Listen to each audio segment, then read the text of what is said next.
আর একেবারে যখন আমি ছোট তখন থেকেই এই স্যারের কথা শুনে আসছি, এবং আমি যতটুকু এই রাজনীতিতে যতটুকু শিখেছি আমি একেবারে অ্যাকচুয়াল এই স্যারের ছোটবেলা থেকে শুনে আসছি। এই স্যারের আদর্শে কিন্তু আমরা লালন করি।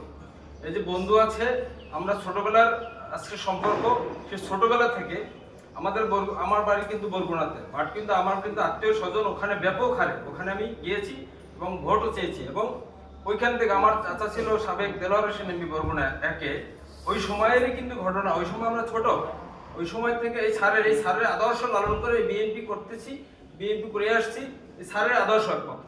তো আমি বলবো আপনারা যারা এই স্যারের জন্য খাটতেছেন, পটুয়াখালীর মানুষরা শুধু, দক্ষিণবঙ্গের মানুষ সবাই জানে বিকল্প আলতাফ হোসেন চৌধুরী স্যারের মতো বিকল্প কেউ নাই, ইনশাল্লাহ হবেও না।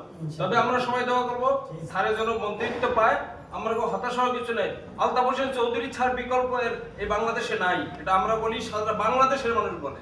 এরকমের লোক ফিরে পেতে বহুত কষ্টের ব্যাপার। যাই হোক, আমি বলবো আমাদের মাননীয় প্রধানমন্ত্রী তারেক রহমানকে, তিনি যেন স্যারকে বিবেচনা করে, স্যারের এই যে অভিজ্ঞতা, স্যারের যে এই বয়সে এসে সে বিপুল ভোটে জয়ী হয়েছে, সেকে তাকে যেন মন্ত্রিত্ব দেয়, আমরা দোয়া করবো। আমি দোস্তে কালকে বলছে, আমার বন্ধু বলছে, দোস্ত চলো আমরা প্রেস ক্লাব মানববন্ধন করি, যে স্যারে যাতে মন্ত্রিত্ব পায়। আমরা প্রয়োজন পটুয়াখালীবাসী এক হয়ে আমরা এই প্রেস ক্লাবে যাবো, স্যারে যাতে মন্ত্রিত্ব পায়। এই কালকেও কথা হয়েছে, আমি বলছি বন্ধু একমত, প্রয়োজন আমরা সবাই যাবো স্যারের জন্য, বলবো স্যারকে মন্ত্রিত্ব চাই, মন্ত্রিত্ব না দেওয়া পর্যন্ত আমরা এখান থেকে যাবো না, আমরা যাবো না। এটা আমি দোস্তে কালকে বলছি, আমি একমত পোষণ করছি। প্রয়োজন আমরা চলেন সবাই, আমরা প্রেস ক্লাবে অনুসরণ করবো, স্যারের মন্ত্রিত্ব চাই, ঠিক আছে? স্যারের শুধু একটু যদি অনুমতি দেয় তাহলে আমরা প্রেস ক্লাবে চলে যাবো সবাই, ইনশাআল্লাহ।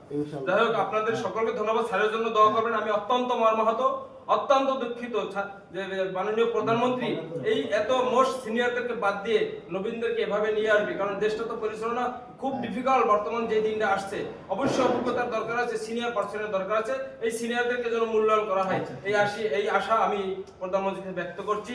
এটা আমরা যেখান থেকে পারেন সবাই, প্রত্যেকের মোবাইলে সবার ইয়ে থেকে খালি প্রচার চালিয়ে যাবেন যে আমাদের দক্ষিণবঙ্গের শিরোমণি, তাকে আমরা স্বরাষ্ট্রমন্ত্রী হিসেবে চাই, তাকে অবশ্যই স্বরাষ্ট্রমন্ত্রী দিতে হবে।